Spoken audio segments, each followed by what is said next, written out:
नमस्कार दोस्तों, cosmopolitan study exam cracker में आपका स्वागत है। जैसा कि हमारा जो एनसीईआरटी का प्लान चल रहा है, तो उसमें हम जैसे कि ज्योग्राफी कंप्लीट कर रहे थे। उसमें 4 चैप्टर कंप्लीट कर लिया था हमने, सॉरी 5th चैप्टर कंप्लीट कर लिया था। परिमंडल के बारे में कल देखा था हमने कि जलमंडल, स्थलमंडल और वायुमंडल के बारे में। तो आज चलिए तो हम पृथ्वी के प्रमुख स्थल रूप देखेंगे, स्थलकृतियाँ, और उसके बाद अगर टाइम जल्दी जैसे कि चैप्टर कंप्लीट होता है तो हम नेक्स्ट चैप्टर भी देख लेंगे, भारत हमारा देश, भारत के बारे में। ठीक है, चलिए तो कंटिन्यू करते हैं। जैसे कि मेरा जो एनसीईआरटी प्लान में आपके लिए हिस्ट्री भी चल रहा है, तो आपने अगर हिस्ट्री नहीं देखा तो वो भी देख लीजिए। जैसा कि मैं आपको काफ़ी डीप से पढ़ा रहा हूँ, जैसा कि मैं ज्योग्राफी में जिस प्रकार से आपको पढ़ा रहा हूँ कि उसमें अगर कोई पॉइंट आ रहा है तो उसे मैं आपको क्लियर भी कर रहा हूँ कि आपको हाई लेवल पर जाके समझा रहा हूँ। ठीक है, उसी प्रकार से मैं आपको हिस्ट्री में कंप्लीट करा रहा हूँ। ठीक है, तो चलिए कंटिन्यू करते हैं।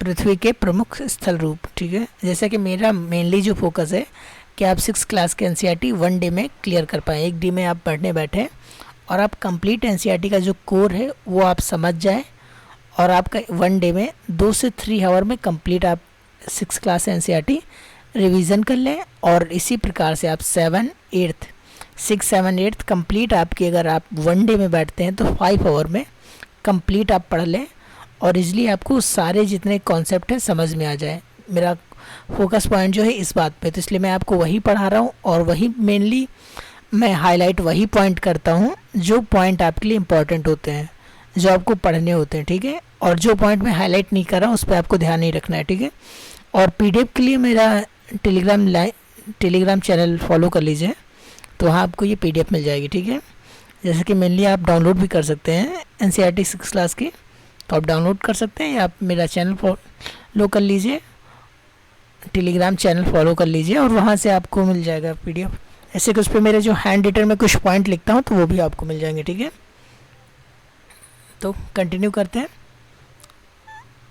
जैसा कि आप देखेंगे कि पृथ्वी की सतह सभी जगह एक समान नहीं है। ठीक है, पृथ्वी पर अनगिनत प्रकार के स्थल रूप है।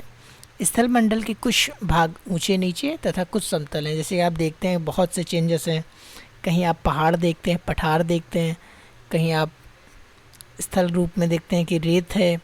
ठीक है, वही दिखा रहा है। देखिए, ये स्थल रूप 2 प्रक्रियाओं के परिणाम स्वरूप बने हैं। 2 प्रक्रिया बता रहा है। कौन कौन सी प्रक्रिया? आश्चर्य होगा कि मैदान जिस पर आप खड़े हैं उसमें धीरे धीरे गति हो रही है। पृथ्वी के अंदर लगातार गति होती रहती है। प्रथम या आंतरिक प्रक्रिया के कारण बहुत से स्थानों पर पृथ्वी की सतह कहीं ऊपर उठ जाती है तो कहीं धंस जाती है। ठीक है, पृथ्वी के अंदर जो लगातार गति हो रही है। ठीक है, एक पॉइंट पढ़ लेते हैं जैसे कि दे रखा है ब्रैकेट में। क्या आप जानते हैं कि पहाड़ी व स्थलीय भाग है जो कि आसपास की भूमि से ऊंची उठी होती है। 600 मीटर से अधिक ऊंचाई एवं खड़ी ढाल वाली पहाड़ी को पर्वत कहा जाता है। तो देखिए, पर्वत के लिए काफ़ी अच्छी डिफिनेशन है। अगर आप ये लिखते हैं तो मेनली काफ़ी अच्छी डिफिनेशन हो सकती है आपके लिए। ठीक है, देखिए एक तरीके से काफ़ी अच्छी डिफिनेशन है कि जो खड़ी ढाल वाली पहाड़ी को पर्वत कहा जाता है। ठीक है, तो देखिए, पहाड़ी वह स्थलीय भाग है जो कि आसपास की भूमि से उठी होती है। पहाड़ी कहते हैं नॉर्मल, अगर कोई पहाड़ी है जैसे कि आप यही मानिए कि पर्वत है, बट उसकी ऊंचाई जो है 600 मीटर से कम है, तो उसे पर्वत नहीं पहाड़ कहेंगे। ठीक है, अगर 600 मीटर से ऊंचाई है तो उसे पर्वत कहेंगे। ठीक है, और 800 मीटर से ऊंचे कुछ पर्वतों के नाम बताइए। चलिए, तो नॉर्मली पूछ लिया गया कि 800 मीटर से आप जानते ही, जैसे एवरेस्ट है, K2 है हमारा, कंचनजंगा है जो सिक्किम में स्टेब्लिश है। ठीक है, चलिए आगे देखते हैं। पर्वत पठार, ये देखिए बता रहा है किसी प्रकार से कि कौन सा भाग कहाँ पे। एक प्रक्रिया का यानी 2 कारण बताया जो हम आज देखते हैं। कहीं पे क्या देखते हैं कि कहीं पे पठार है, कहीं पे पहाड़ है, और कहीं पर चट्टान है। तो इसके लिए 2 रीजन है।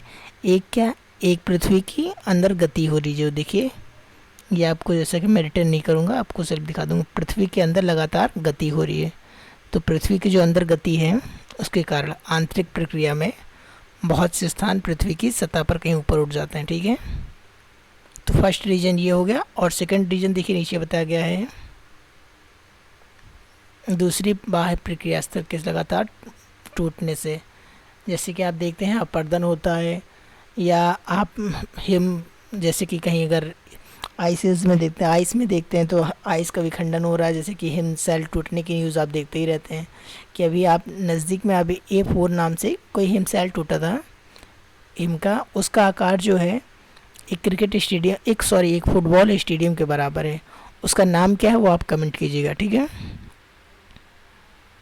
अभी न्यूज़ में था। ठीक है, पृथ्वी की सतह से टूटकर घिस जाने को अपरदन कहते हैं। चलिए अब हाईलाइट कर देता हूँ पॉइंट जो आपके लिए काम के हैं। पृथ्वी की सतह से टूटकर घिस जाने को अपरदन कहते हैं। अपरदन की प्रक्रिया के द्वारा सतह नीची हो जाती है तथा निक्षेपण की प्रक्रिया के द्वारा इनका फिर से निर्माण होता है। ठीक है, तो जैसे कि अगर अपरदन होगा तो क्या होगा, सतह नीची हो जाएगी। निक्षेपण क्या होगा, जैसे कि नदियों के द्वारा निक्षेप लाए जाएंगे किसी प्रदेश में, तो उससे निक्षेपण होगा तो उससे क्या होगा, ज़मीन ऊपर उठेगी। ठीक है, सतह ऊपर उठेगी। ये दो प्रक्रियाएं बहते हुए जल, वायु तथा बर्फ के द्वारा होती हैं। हम विभिन्न स्थल रूपों को उनकी ऊंचाई एवं ढाल के आधार पर पर्वत, पठार, मैदान में वर्गीकृत करते हैं।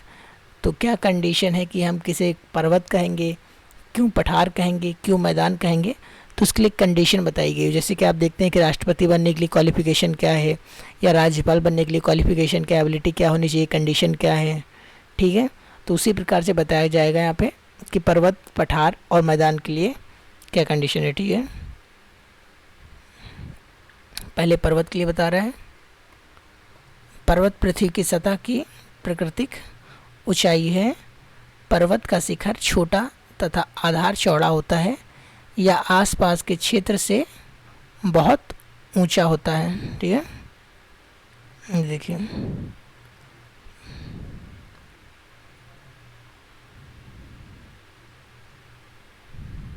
बता रहा है, क्लिक कर देता हूँ कि आपको सही से जूम करके आपको सही दिखे। ठीक है जी, अब ठीक दिखेगा। चलिए कंटिन्यू करते हैं कि पर्वत पृथ्वी की सतह की प्राकृतिक ऊंचाई है। पर्वत का शिखर छोटा तथा आधार चौड़ा होता है। तो पर्वत का जो शिखर होता है वो छोटा होता है तथा आधार इसका चौड़ा होता है। यह आसपास के क्षेत्र से बहुत ऊंचा होता है। कुछ पहाड़ बादलों से भी ऊंचे होते हैं। जैसे जैसे आप ऊंचाई पर जाएंगे जलवायु ठंडी होती जाती है। तो जलवायु ठंडी क्यों होती है, इसका रीज़न आप बताइएगा। ठीक है, अगर आपने एटमॉस्फेयर का आपने अलग से पढ़ा है या आपने स्टैंडर्ड बुक पढ़ी है तो इसका रीज़न आपको पता होगा, आप बताइएगा। अदरवाइज़ मैं 9th क्लास के NCERT में बताऊंगा इसके विषय में। 9th या फर्स्ट ईयर की, जैसे कि आप 11th की पढ़ेंगे तो उसमें डीप से बताया गया है। कुछ पर्वतों पर हमेशा जमी रहने वाली बर्फ़ की नदियाँ होती हैं, उन्हें हिमानी कहा जाता है। ठीक है, हिमानी कहा जाता है। यहाँ कुछ ऐसे भी पर्वत हैं जो समुद्र के भीतर हैं तथा जिन्हें आप नहीं देख सकते। कठोर जलवायु होने के कारण पर्वतीय क्षेत्रों में बहुत कम लोग निवास करते हैं। वहाँ का धरातल खड़ी ढाल वाला होता है। ठीक है, पर्वतीय क्षेत्र में धरातल तो जानते हैं खड़ी ढाल का होता है आप। ठीक है, तथा कृषि योग्य भूमि की कमी होती है। कृषि योग्य भूमि भी कमी होती है। ठीक है, और आपने देखा होगा कि पर्वत एक रेखा के क्रम में भी व्यवस्थित हो सकते हैं जिसे श्रृंखला कहते हैं। तो डिफिनेशन वाइज ही बता रहा है नॉर्मल कि पर्वत एक क्रम में हो सकते हैं। चलिए आगे देखते हैं नेक्स्ट। ये बता रहा है, देखिए वलित पर्वत का एग्जाम्पल दे रहे हैं यहाँ पे। वलित, ये देखिए, ठीक है, ये भूपर्वतीय है आपकी और ये वलित पर्वत के लिए। चलिए नेक्स्ट देखते हैं।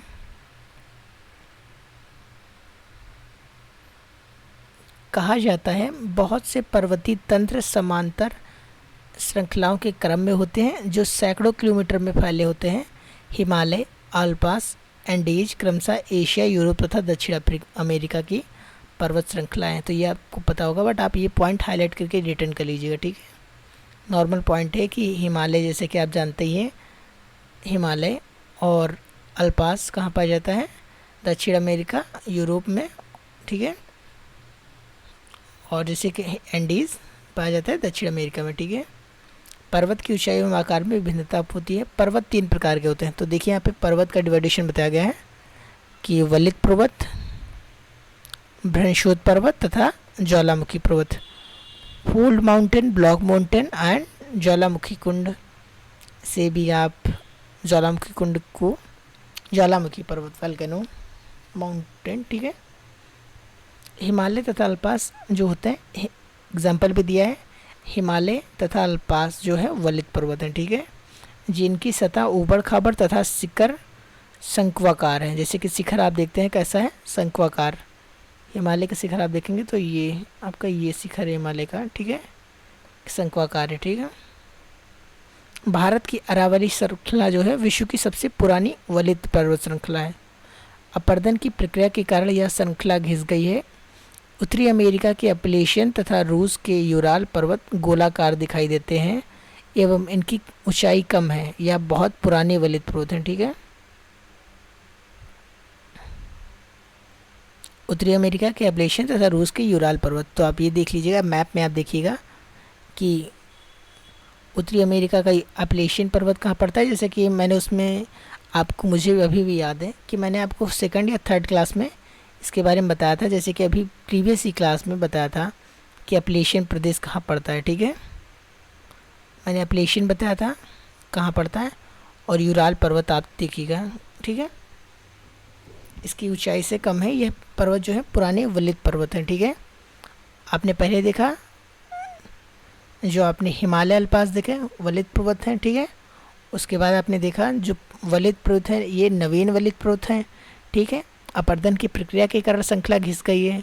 और नवीन में देख लिया आपने कौन कौन से हैं, हिमालय अल्पास, और ओल्ड में कौन कौन से हैं, यूराल पर्वत और अपलेशियन, ठीक है, जो पुराने हैं, ठीक है। अब देखते हैं ब्लॉक माउंटेन। जब बहुत बड़ा भाग टूट जाता है तथा ऊर्ध्वाधर रूप से विस्थापित हो जाता है तो उसे भ्रंशोद पर्वतों का निर्माण होता है, ठीक है। भ्रंशोद पर्वतों का निर्माण होता है। ऊपर उठे हुए खंड को उष्ट, हष्ट इंग्लिश में याद कीजिएगा। जैसे कि हष्ट दे रखा है तो आपके लिए आसान रहेगा। जैसे कि हिंदी में आप देखेंगे तो कंफ्यूज हो सकते हैं। जो ऊपर उठे हुए भाग को हष्ट कहते हैं तथा नीचे धंसे हुए भाग को द्रोणिका या गैब्रेन कहा जाता है, ठीक है। हष्ट और गैब्रेन। यूरोप की राइन घाटी तथा वस्जस पर्वत जो है इस तरह के पर्वत तंत्र के उदाहरण हैं। तो याद देखिएगा कि यूरोप की जो राइन घाटी है कहाँ पे स्टैब्लिश है, और वस्जस पर्वत जो है ये कहाँ पे स्टैब्लिश है, ठीक है। चलिए आगे कंटिन्यू करते हैं। तराई के पर्वत तंत्र के उदाहरण हैं। एटलस में दिए गए सभी मानचित्र व उनकी स्थिति को देखिए तथा इस प्रकार की कुछ भू आकृतियों की कुछ, जैसे कि एग्जाम्पल दे रखा हुआ है कि द्रोणिका, उभ्रंश, ऊपर उठे भाग को उत्खंड यानी कि जो इंग्लिश में बोलते हैं हष्ट, हष्ट, और नीचे जो भाग होता है उसे द्रोणिका, जिसके लिए भी गैब्रोन दे रखा है शब्द गैब्रोन, ठीक है। ज्वालामुखी पर्वत ज्वालामुखी क्रियाओं के कारण बनते हैं। तो आप जानते हैं ज्वालामुखी पर्वत कब बनते हैं, ज्वालामुखी क्रिया के कारण, ठीक है। अब इसके एग्जाम्पल दे रखे हैं कि कौन कौन से एग्जाम्पल जो है ज्वालामुखी पर्वत के हैं। तो ये देखिए, अफ्रीका का माउंट किलिमंजारो, ठीक है, तथा जापान का फ्यूजियम, ठीक है। तो इसके जो एग्जाम्पल हैं वो आप नोट कर लीजिएगा। और एक ऑप्शनल में मिलाने के लिए आ सकता है क्वेश्चन कि आपको 2-4 इसमें के 5-6 दे देगा, पूछ लेगा कहाँ पे कौन सा स्टैब्लिश है और किस प्रकार के माउंटेन है। ये भी पूछ सकता है कि फोल्ड माउंटेन है, ब्लॉक माउंटेन है, ठीक है। तो आप ये तैयार कर लीजिएगा। जैसे कि मैं आपको पॉइंट बता दे रहा हूँ जो आपको पढ़ना है, ठीक है। पर्वत बहुत लाभदायक होते हैं। पर्वत जल के संग्रहगार होते हैं। बहुत सी नदियों का स्रोत पर्वतों में स्थित हिमानियों से होता है। जलाशयों के जल के लोगों तक पहुंचाया जाता है। पर्वतों के जल का उपयोग सिंचाई, पनबिजली उत्पादन के लिए किया जाता है, ठीक है। चलिए आगे देखते हैं जो पॉइंट हमारे लिए इम्पोर्टेंट हो। जैसे इसमें दे रखा है सैलानियों के लिए पर्वतीय भाग उपयुक्त स्थान है। वे पर्वतों की यात्रा उनकी प्राकृतिक सुंदरता के लिए देखने के लिए करते हैं, तो इसमें कोई हमारे लिए इतना इम्पोर्टेंट नहीं पॉइंट है कि उसे मैं आपको नोट कराऊँ, या आप एक बार पढ़ लेंगे नॉर्मल इतना बस, ठीक है। ठीक है, ज्वालामुखी के बारे में दे रखा हुआ है, लावा और, ठीक है। तो ज्वालामुखी आपको चैप्टर में अगले जो पढ़ेगा एनसीईआरटी में उसमें बताऊंगा, उसमें क्लियर बताऊंगा एक बार में, और एक बार में हमेशा के लिए, कि आपको दोबारा जो पॉइंट मैं बता दूं वो ना पढ़ना पड़े, ठीक है। पैराग्लाइडिंग, हैक ग्लाइडिंग एग्जाम्पल दे रखे हैं। चलिए पठार देखते हैं, ठीक है। पठार में देखेंगे, पठार उठी हुई सपाट भूमि होती है या आसपास के क्षेत्रों से अधिक उभार उठा हुआ होता है तथा इसका ऊपरी भाग मेज के समान सपाट होता है, ठीक है। बता रहा है कि इसमें जो ऊपर का भाग होता है सपाट होता है। किसी पठार के एक या एक से अधिक किनारे होते हैं जिनकी ढाले खड़े होते हैं। पठारों को ऊंचाई प्रायः कुछ 100 मीटर से लेकर कुछ 1000 मीटर तक होती है, ठीक है। तो आप देख लीजिएगा कि 1000 मीटर तक हो सकती है, ठीक है, 1000 मीटर। चलिए आगे बढ़ते हैं। जैसे कि हाईलाइट कर दे रहा हूँ पॉइंट आपको, कि आप ये पॉइंट देख लीजिएगा। पर्वतों की तरह पठार भी नए या पुराने हो सकते हैं, ठीक है। जैसे कि आपने जाना नए माउंटेन और ओल्ड माउंटेन, उसी प्रकार से पर्वतों की तरह पठार भी नए या पुराने हो सकते हैं। भारत में जो दक्कन का पठार है पुराने पठार में से एक है।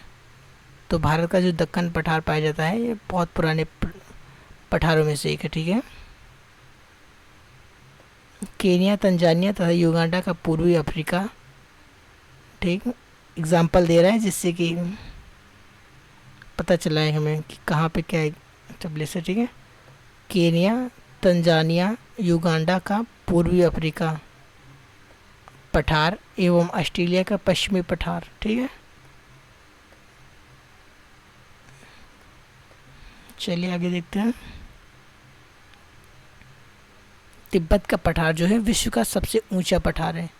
तो ये पॉइंट भी याद रखिएगा कि तिब्बत का जो पठार है विश्व का सबसे ऊंचा पठार है, ठीक है, जिसकी ऊंचाई मध्य समुद्र तल से 4000 से 6 मीटर तक है, ठीक है। तो आप सोच सकते हैं, थिंक कर सकते हैं कि समुद्र तल से 4000 से 6000 मीटर तक है। जैसे कि जो माउंट एवरेस्ट की ऊंचाई है 8848 मीटर है और ये 6000 पहुंच रहा है, ठीक है। तो काफ़ी ऊंचाई पर है, समुद्र तल से 4000 से 6000 मीटर पर, ठीक है। क्योंकि उनमें खनिजों की प्रचुरता होती है, पठार बहुत उपयोगी होते हैं। क्यों? क्योंकि पठार में ही जैसे सोना पाया जाता है, हीरा पाया जाता है, लोहा, कोयला। तो एक क्वेश्चन है कि आप बताइएगा कि ऐसा कौन सा पठार है जिसमें एकमात्र स्रोत, जैसे कि जो बस्तर के लिए एकमात्र स्रोत कौन सा पठार है, ठीक है। सॉरी, मैंने आंसर भी बता दिया साथ में कि बस्तर का जो पठार है फेमस है, बट किस लिए फेमस है ये आप बताइएगा, ठीक है। पठारी क्षेत्रों में बहुत से जलप्रपात हो सकते हैं क्योंकि यहाँ नदियाँ ऊंचाई से गिरती हैं। भारत में छोटा नागपुर पठार पर स्वर्ण रेखा नदी पर हुंड्रू जलप्रपात, तो देखिए छोटा नागपुर है उसमें स्वर्ण रेखा नदी पर हुंड्रू जलप्रपात, ठीक है। तथा कर्नाटक में जोग जलप्रपात। ये आप मैपिंग करते चलिएगा, पॉइंट आप पढ़ते चलिएगा, ठीक है। कर्नाटक में जो जोग जलप्रपात है और छोटा नागपुर में तो नदी का नाम बता दिया है, स्वर्ण रेखा नदी पर है। बट कर्नाटक में जो जोग जलप्रपात है किस नदी पर है ये आप बताइएगा, ठीक है। चलिए मैं बता देता हूँ कि शरावती नदी पर, ठीक है। लावा पठार में काली मिट्टी की प्रचुरता होती है जो उपजाऊ एवं खेती के लिए काफ़ी अच्छी होती है। कई पठारों में रमणीय स्थल होते हैं जो पर्यटकों को आकर्षित करते हैं, ठीक है। तो अब हम लास्ट पढ़ते हैं मैदान के बारे में। मैदान समतल भूमि के बहुत बड़े भाग होते हैं। वे सामान्यतः मध्य समुद्री तल से 200 किलोमीटर से ऊंचाई नहीं होती है। कह रहा है कि सामान्यतः जो होते हैं मध्य समुद्री तल से 200 मीटर से अधिक ऊंचाई नहीं होते हैं, ठीक है। ऊंचाई के बारे में बता रहा है, इसकी ऊंचाई नहीं होती। कुछ मैदान काफ़ी समतल होते हैं, कुछ उर्मिल तथा तरंगित हो सकते हैं। अधिकांश मैदान नदियों तथा उनकी सहायक नदियों के द्वारा बनाए हैं। नदियों द्वारा पर्वतों के ढाल पर बने की ओर उन्हें अपर्दित कर देती है। वे अपर्दित साथ आगे की ओर ले जाते हैं। अपने साथ ढोए जाने वाले पदार्थों जैसे चलिए, कोई इम्पोर्टेंट पॉइंट नेम है इशू कर रहा है।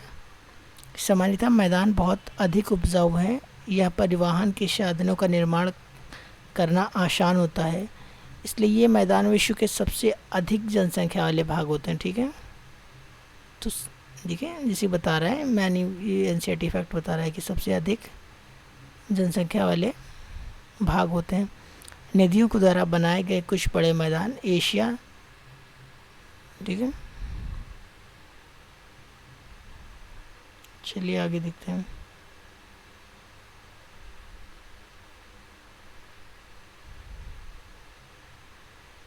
स्थल रूपों की विभिन्नता के अनुरूप ही मानव विभिन्न प्रकार से जीवन यापन करते हैं। ठीक है, तो जीवन यापन कैसे चलता है इसके लिए बताया जा रहा है। पर्वतीय क्षेत्रों का जीवन कठिन होता है, मैदानी क्षेत्रों का जीवन पर्वतीय क्षेत्र की तुलना में सरल होता है। तो आप जानते हैं जैसे कि मैदान पे रहते हैं हम लोग, तो मैदान पे जीवन सरल होता है और पठार पे कुछ प्रॉब्लम होती है। मैदानों में फसलें उगाना, घर बनाना, सड़कें बनाना पर्वतीय क्षेत्र की अधिक सुलभता, ठीक है, हमें अधिक आसान होता है। विभिन्न प्रकार के स्थल रूपों पर रहने वाले लोगों के रहन सहन के तरीके में कुछ अंतर होता है। क्या आप उनसे कुछ अंतर को बता सकते हैं? कभी कभी प्राकृतिक आपदाएं जो होती हैं, भूकंप, ज्वालामुखी,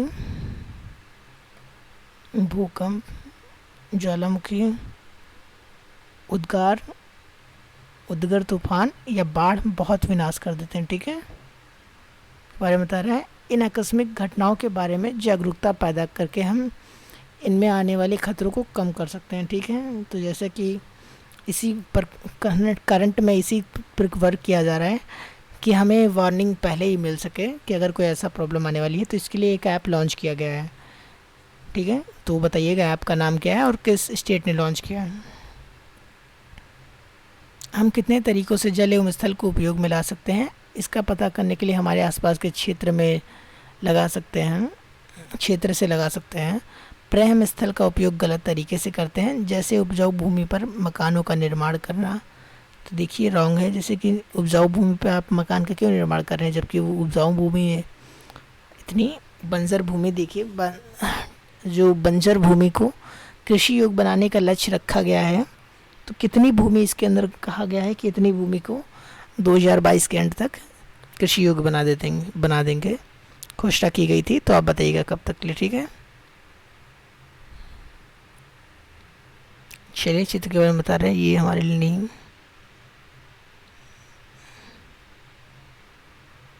ठीक है, ये दिखा रहे हैं, ये हम दिखा रहे हैं कि ऐसे चेंजेस के बारे में। ठीक है, तो ये चैप्टर आपका कंप्लीट होता है। पर्वत पठारों से भिन्न होते हैं किस चीज़ में? हिमानी कहाँ पाई जाती है, ये मैंने जस्ट आपको अभी बताया। तो ये आप एक बार रिवीजन कीजिएगा, उसके बाद क्वेश्चन को सॉल्व कीजिएगा। देखिए अगर क्वेश्चन तब हो जाएंगे, या आप एक बार में ही पढ़ लीजिएगा, उसके बाद सॉल्व कर पा रहे हैं तो बहुत अच्छी बात है। ठीक है, पर्वत पठारों से भिन्न होते हैं, हिमानी कहाँ पाई जाती है, दक्कन का पठार कहाँ स्टेब्लिश है, और यांगसे नदी कहाँ बहती है। तो दक्कन का पठार तो आप जानते ही हैं। ठीक है, और यूरोप की एक महत्वपूर्ण पर्वत श्रृंखला कौन सी है? तो यूरोप की पर्वत श्रृंखला पूछ रहा है कि कौन सी है यूरोप में, कि अल्पास पाई जाती है, एंडीज पाई जाती है, या रॉकीज पाई जाती है। ठीक है, चलिए तो कंप्लीट कीजिएगा। नेक्स्ट चैप्टर के लिए मैं नेक्स्ट क्लास अपलोड कर दूंगा, क्लास आपकी लंबी ना हो। जैसे कि नेक्स्ट चैप्टर जो छोटा सा है, हमारा देश भारत के बारे में बताया गया है, भारत की हिस्ट्री ज्योग्राफी कंप्लीट बताएगी ये। ठीक है, कि कहाँ पे स्टैब्लिश है और कितना दूरी पे है किस चीज़ से। ठीक है, चलिए तो आज के लिए इतना ही, थैंक यू। अगर इन्फॉर्मेशन अच्छी लग रही हो, जैसे कि हमारा जो प्लान चल रहा है, मैं आपको कंप्लीट एनसीईआरटी कराऊंगा, ऐसा भी नहीं है कि मैं बीच में छोड़ दूं। तो आप प्लीज़ चैनल को लाइक कर दीजिए और सब्सक्राइब कर लीजिए। ठीक है, थैंक यू।